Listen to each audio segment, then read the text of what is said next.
Hi folks, today on Twitter, I believe, I came across this site called Energville.com. It is from Chevron. It's a game developed for them by the Economist Group. Now, this reminds me, for those of you that are my generation, this reminds me a lot of SimCity. Basically, the premise is that you're looking at having to develop power sources that are going to help your virtual city survive. And it's in that way very similar to SimCity. So under the How to Play menu on their website, it gives you a nice little walkthrough. It's about 3 minutes long. And again, it's an interactive game. You're basically looking to power the city through 2030. Why this is cool for the classroom. It's right over here called Group Game. Now, the group game enables you to challenge your friends against each other to make your city the best. Awesome for the classroom. Immediate gamification right within your classroom. So if you're a science teacher, or if you're even looking at ecology or anything like that, this can be a great tool to use. So if you're looking at having a day when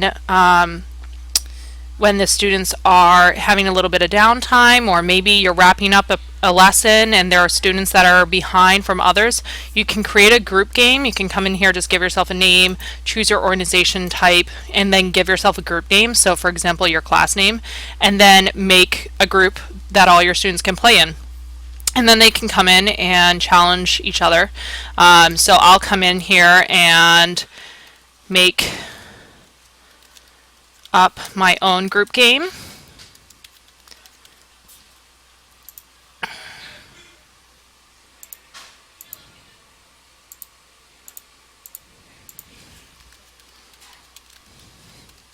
Simmons Classroom is what I use for just about everything, and then you gotta love all these little things at the bottom where you can't read them, but yet they expect you to be able to type them in. Hopefully I get in. Perfect. Okay, so I will put this link on my website so that way people can come in here and play with me. But basically, once we come into our group game, skip our introduction, it's going to walk you through everything. Okay, and then you can either begin right away. If you've played it before, you can try the guided play. I'll just try my hands at coming right in. And the factories need power and various other things. So we're looking at keeping our city alive until the end. So give it a shot, as always, and let me know what you think. It looks like a really cool tool, and again, I'm huge on the gamification in the classroom, and this definitely looks like a good way that you could get some of those kids that you just can't get hooked in. You can get them to be hooked in, and they won't even know that they're learning. Give it a shot and let me know. Hey everyone, so I'm back. I've actually played around on Energville, and I've come back to sort of give my thoughts.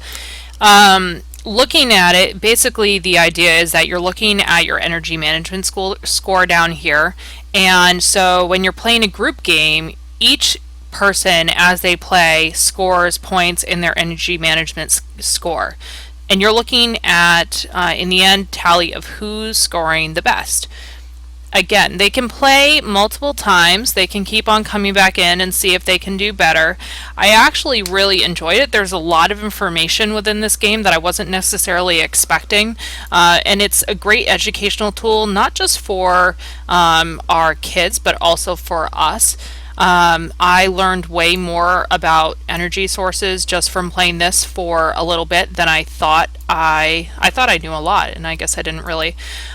So you just come in, it gives you the economic, the environmental, and the security impacts of each type of energy. You can add more energy sometimes and max stuff out, but then there are other things that will come into play. Like if I max out my hydro, it will say, oh, Portland, Maine is low on fuels. I still need something that's going to be able to power my airplanes, my vehicles, and my mass transit. If I want to learn more about the economic impact of various things, then it will, if I click on the panel, then it will pop up what my economic impact is of the different types of energy that I'm using.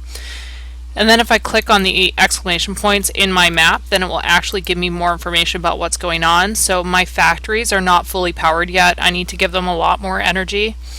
My mass transit also is not fully powered. Commercial buildings aren't. It looks like my trucking is fully powered, but it really wants me to put in, I think, some petroleum probably. And then I'm starting to make my mass transit happy and my airport is happy, but I still have some other things that need some more help. So what's going on here? I need some more power for my commercial buildings. I think I've maxed out my hydro already. Yep, already maxed it out. It needs some more fuel. So I would have to figure out another method of coming in here to give them some more power in some other ways, such as a biomass building. Now, if I were to put something near like the airport and it was something like a biomass building that's obviously going to be too tall and restrictive for the airspace, then it would actually error out on me and tell me that I couldn't put it there. Once you complete your power levels for that, you'll come through and see like what I'm seeing now. It will give you sort of a storyline of what's going on in your city and a lot of stuff that you need to read. And this actually changes each time based on what I'm seeing that you come in. We'll give you more of a more in-depth of what's going on in terms of the world, how things are changing, and then you continue to level 2. Your city has now grown up a little bit, a la SimCity. And then you would come in and add in some more tools and keep on playing. So I think this is pretty cool. I actually might wind up spending way more time playing this, just getting used to it, than I should admit. But I can see that since I'm already getting hooked into it, that our kids could definitely get bought in and wind up playing it a lot more. So you could use this as sort of like a reward if they do well on their work. Then you can give them a chance to play Energville. The games themselves don't take very long, especially if they're rushing through and not reading stuff. It can only take a couple minutes sometimes per level or per round of the game. But again, in the end, what you're looking at is the final tally at the very end when you get your city to 2030. Then it will give you a tally of what city did the best in terms of their energy management score. So, yet again, give it a shot, let me know what you think, and I'll see you in Energville.